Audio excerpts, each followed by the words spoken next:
هیڅ چا سره زه د یو پښتون په صفت ستونزه نه لرم، هیڅ وخت مې ستونزه نه دی درلودلی او نه یې په راتلونکي کې ورسره لرم. زه د هغه چا لمسی یم چې هغه په خپل حکمرانۍ کې په د افغانستان په لرو هرې سیمې او په هرې منطقې کې هغه د یو پښتون پر ځای هزاره، تاجک، ازبک، ایماق او پشي هلته گورنر یا والي ټاکلی. احمدشاه بابا پښتون و، خو د هغه په خپل حکمرانۍ کې د خپل تاسو ورسئ تاریخ وګورئ چېرته به هم د پښتو پر بنیاد باندې د څوک نه یې ټاکلی، چېرته هزاره، چېرته تاجک، چېرته ازبک، اصلا دا ورته نه و مطرح.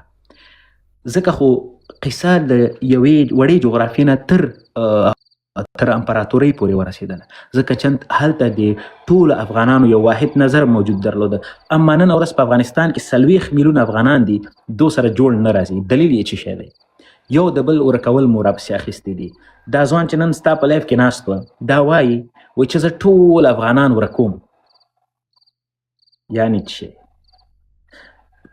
امان هزاره، زه ته په هغه خاوره که ما و تو در همان سرزمین زندگی میکنیم. همین گفت من پیشتر یک مثال دادم، گفتم کسیب خان جواد در زیر لایف هست، یکی میگه من زنده هستم افغانم هستم. نه یک مثال دادم میشم. من نه 80 میلیون مردم در اون سرزمین زندگی میکنه، اونها خود افغان میکنه. دقیقاً جواد صاحب بسیار ببخشید، همین سوال مستقیما که یک ذره وضاحت اگر امکان داره، مقصر همین قوم پرستی ما هستم، تو هستی یا همی فایق کالی بود یا فارس نیوز یا همی کسایی که در میدیا هستیم، ما هستیم در حقیقت یا نه متاسفانه ای از دیگه جای خراب است، یعنی از افغانستان از ما همی قوم پرستی به اوج خود رسیده.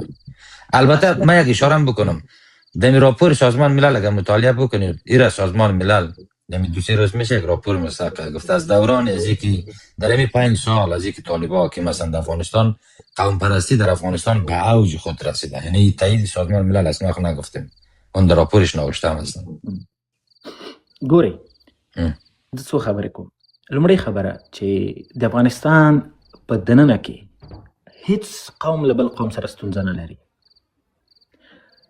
په د افغانستان هرې برخې ته ولاړ شئ، تاسو ورشئ غزني ته، د یوه هزاره ورور کور د یو پښتون سره څنګ په څنګ دی، هیڅ ستونزه دوی سره نه لري. تاسو بدخشان ته ورسئ، بامیانو ته ورسئ. زه درته څو مثال در کوم. جواب صاحب همینجا ببخشید، با همین گپ خودت یک از تاجرای ملی افغانستان که ابراهیم زاده صاحب هستن، اینا را طالبان کل زمینای 64 جایدادی که داشتن با آپارتمان، دانشگاه، مکتب، دکان، هر چیزی، عباس ابراهیم زاده که فعلا خودش هم در زندان هستن در ازبکستان که متاسفانه ایرا قضیه سیاسی ساختن، کل زمینای از را غصب کرد. که ابراهیم زاده پیش از اینکه وکیل پارلمان شد در پشاور پاکستان در خیبر بازار همونجا در حسین پلازا تجارت داشت، بعد از این در افغانستان آمد صرافی میکرد، در مزار شریف دکان داشت، یعنی خود از اصلا سیاست نمیخواست، ولی که مثلا پسان با وکیل پارلمان شد. اما رقم یک رفیق بسیار نزدیکش آقای ظاهر قدیر که در لیبیا هنوز متاسفانه در یک بس سیاسی هنوز هم زندانی هستند. اینمی زمینای عباس ابراهیم زاده را که طالب ها غصب کردن و ایرا کلن بخی به تاراج، یعنی به بازار سیاه انداختن که نه هر کس میای بیاین از ما کرا بگیرد. همین نشان دهنده همین نیستن که نه هزاره ها را حذف میکنن. ګورئ لومړی خبره، زه د یو پښتون په صفت که چېرته د دغې خبرې تایید کومه چې په افغانستان کې که ازبک دی، که تاجک دی، که هزاره دی، د دو د ورکولو کوشش تاسو وکئ، افغانستان نه جوړیږي. افغانستان د ټولو قومونو یو ځای او ګډ کور دی. دوهمه خبره، طالب چې په افغانستان کې کم ظلم د دغه ځوان سره کړی، زه یې د طرفدار نه یم، بل پښتون یې طرفدار نه دی، هیڅ یو یې طرفدار نه دی. ظلم چې څوک طرفداري کوي هغه خپله ظالمه دی. اصلا کې موږ په افغانستان کې عام ولس دپاره ژوند او زندگی غواړو.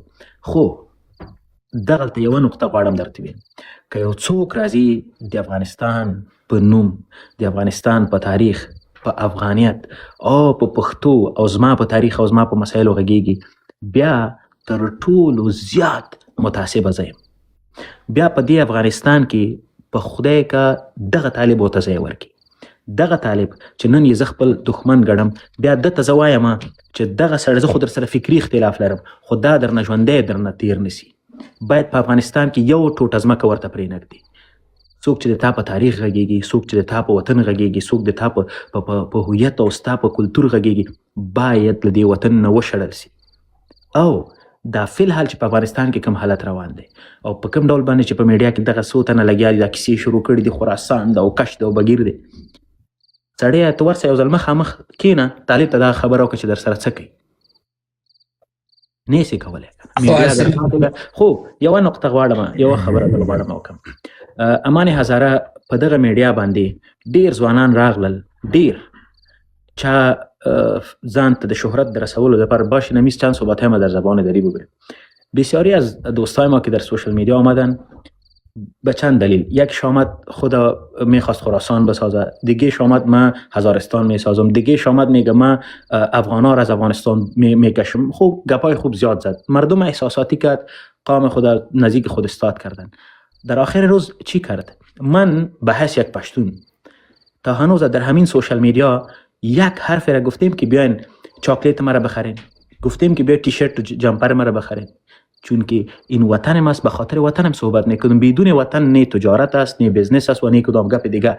اما اونم نخبگان سوشل میدیا اینها که گپ های انقلاب و صحبت های آزادی را میزنن، همشان برند فروشی شروع کردن. یکیش اینمی که خراسان ساخته بود، اینمی جوان چاکلیت خراسان جور کرد، سر مردم میفروخت. دروغ نمیگم، برید بپرسین که تو چاکلیت چرا میفروختی به نام خراسان.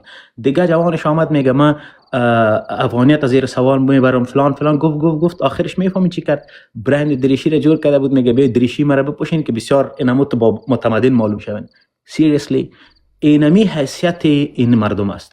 اگر با واقعیت وقتی که یک کس صحبت از انقلاب و آزادی و فریدم میزنه، اون مردم با این صحبت ها و با مادیات و گپا اصلا وقت ندارن که تو برند سازی کنی، تو چاکلیت فروشی کنی. در دست مردم خراسان بیچاره چاکلیت در دستشان داد، میگه بگیری در آمازون برین چاکلیت مرا بخرین. like seriously اگر تو به خاطر وطن می جنگی مثل اکمل امیری در افغانستان می بودی که طالب رو برو جنگ میکردی، باز ما قبولت میکردم. او برادر این مردم ها را بازی نتین که چند گپای احساساتی تان که او ما خراسان میسازیم، ما نورستان و پاکستان میسازیم. این که قصه های مفت از 300 سال اینمی گپا چرا نبود. امروز یک دو نفر در تیک تاک آمد گپ زد، باز ما مردم ما ساده کسشون قبول میکنن که با خدا نموتر میشه. یعنی چی؟ یعنی چی؟ با کدام دلیل با کدام منطقی صحبت ها را تو میگی؟ باز از این تیک تاک او طرف چی است؟ حقیقت ببین. امان هزاره یک بار افغانستان فی الحال همین دقیقه افغانستان از زیر نظر بگیر و فکر کن که در افغانستان در 34 ولایت حکومت کیست؟ همین حالا پر از طالب یک پرنده همینطور بدون اجازه طالب پر زده نمیتونه. تو آمدی خراسان میسازین در تیک تاک. That's it. کاست از قصه‌ها اگر یک دایی ملی را میسازین علیه طالب یا در افغانستان با چیزی که واقعیت است، بدون از این قصه های مفت اصلا هیچ و درد نمیخوره.